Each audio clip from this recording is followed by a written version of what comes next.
맛있어.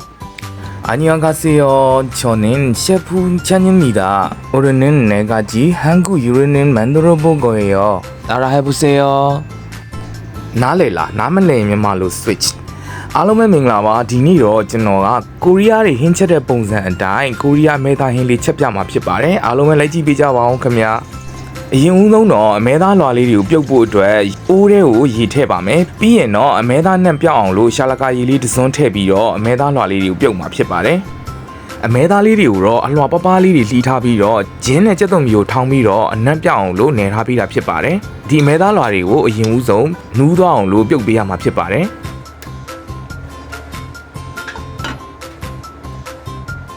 အမဲသားကိုပြုတ်တင်ထားတဲ့အချိန်မှာဟင်းနဲ့ထည့်ဖို့အတွက်မုံလာဥနီလေးတွေကိုအခုလိုမျိုးပဲအချောင်းလေးတွေလှီးလိုက်ပါမယ်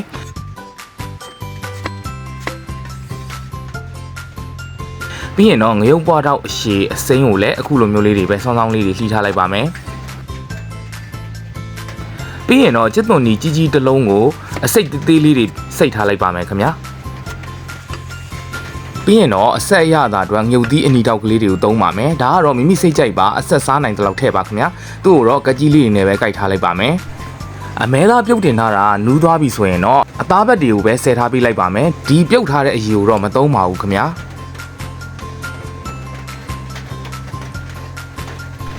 ကိုရီးယားဟင်းချက်ဖို့အတွက်ကိုတော့ဟင်းအနှစ်ကိုရင်ဦးဆုံး soft အနေနဲ့ဆက်ပါမယ်ခင်ဗျာကျွန်တော်ကတော့ဒီမှာကိုရီးယားငရုတ်သီးအနှစ်ဘူးလေးကိုသုံးပါမယ်သူ့ကိုဟင်းစားစွန်းနဲ့တစုံမမောက်စာလောက်ထည့်ပါမယ်ခင်ဗျာပြီးရင်တော့ခရုစီကိုလည်း2စွန်းလောက်အသုံးပြုပါမယ်ဒီကိုရီးယားဟင်းချက်ဖို့အတွက်ကိုလေငံပြရည်ကောင်းကောင်းလေးလေးလိုအပ်ပါတယ်ကျွန်တော်ကတော့နာဂါဆာကီတစ်စိမ့်9-3 ကောင်ငံပြရည်ကိုအသုံးပြုပါမယ်ဒီငံပြရည်လေးကအနံ့ရောအရသာရောအရန်ကောင်းတဲ့အတွက်ကြောင့်လေကျွန်တော်ဒီနေ့တော့ကိုရီးယားဟင်းထဲမှာဒီငံပြရည်လေးကိုအသုံးပြုပါမယ်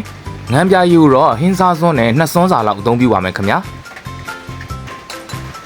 ဒါပြီးရင်တော့ပဲငံပြကြီးအကြီး1စွန်းလောက်ထည့်ပါမယ်ခင်ဗျာငရုတ်သီးမှုတ်ကိုလည်းမိမိအဆက်စားနိုင်တဲ့လောက်ထည့်ပါမယ်အယောင်တင်မှုတ်ပါကိုရီးယားငရုတ်သီးမှုတ်ရှိရင်တော့ပိုကောင်းပါတယ်ခင်ဗျာဒါပေမဲ့အယောင်တင်မှုတ်ပဲသုံးလဲရပါတယ်ပြီးရင်တော့ဟင်းချက်အရက်ကိုလည်းအဖုံးလေးနဲ့တစ်ဖုံးလောက်ထည့်ပေးလိုက်ပါမယ်တိတိကျကျလေးနှံ့ဆက်သွားအောင်လို့မှွေထားပေးလိုက်ပါမယ်ခင်ဗျာကိုရီးယားဟင်းချက်ဖို့အတွက် soft ဆက်ပြီးပြီဆိုရင်တော့ဟင်းစားချက်လို့ရပါပြီ။အိုးပူလာရင်စီလေးထည့်ပြီးတော့ကြက်သွန်ဖြူနှုတ်ပေါက်ထားတာလေးထည့်ပါမယ်။ပြီးရင်တော့အစိတ်ကလေးတွေစိတ်ထားတဲ့ကြက်သွန်နီကိုလည်းထည့်လိုက်ပါမယ်ခင်ဗျာ။ကကြီးလေးနဲ့ညှက်ထားတဲ့ငုတ်သီးစိမ့်အနီတောက်ကလေးတွေပါတစ်ခါတည်းထည့်လိုက်ပါမယ်။အနံ့လေးမွေးလာအောင်လို့အနှဲငယ်မှွေပေးပြီးရင်တော့မုံလာဥနီလေးတွေကိုထည့်လိုက်ပါမယ်ခင်ဗျာ။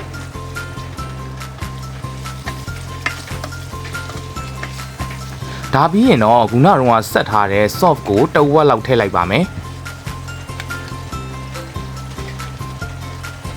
ပြီးရင်တော့စီသက်ထားတာနဲ့ soft ကိုတတိချာချာလေးနှံ့သွားအောင်လို့မှွေပေးလိုက်ပါမယ်အနံ့လေးလည်းစပြီးတော့မှွေးလာပါပြီခင်ဗျာဒါပြီးရင်တော့ပြုတ်ပြီးတော့ဆယ်ထားတဲ့အမဲသားလွှာလေးတွေထည့်လိုက်ပါမယ်ခင်ဗျာ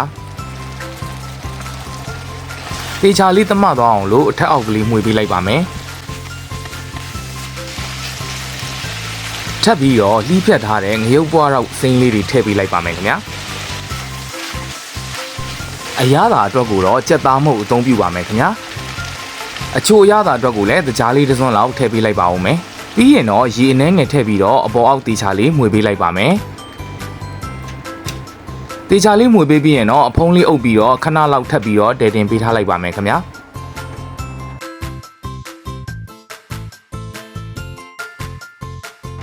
9မိနစ်လောက်ဖုံးအုပ်ပြီးတဲတင်ပေးထားလိုက်တာအခုဆိုရင်ဟင်းလေးလည်းကျက်သွားပြီးအနံ့လည်းမွေးလာပြီဆိုရင်ခုနကတော့ဆက်ထားတဲ့ soft လက်ကျန်တစ်ဝက်ကိုထည့်ပေးလိုက်ပါမယ်ခင်ဗျာ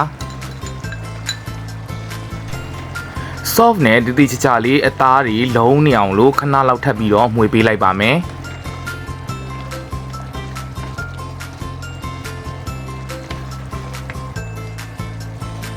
အခုဆိုရင်တော့ရေလေးလည်းစစ်ပြီးတော့အသားလေးလည်းတိကျကျက်သွားပါပြီ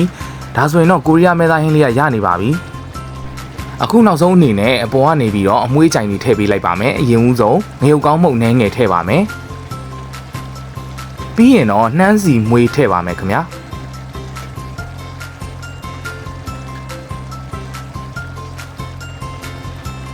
အနံ့လေးပုံမွေးသွားအောင်လို့နှမ်းစီလေးတွေပါဖြူပြီးထည့်ပေးလိုက်ပါမယ်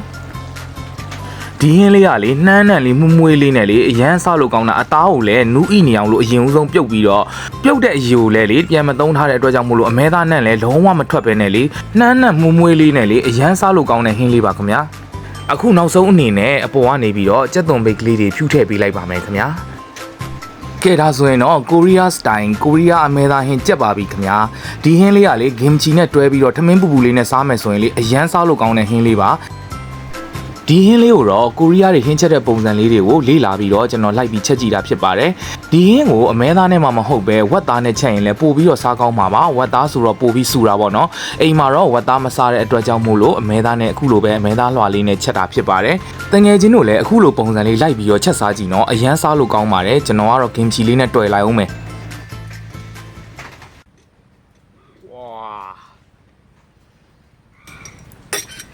시루의 볼게요.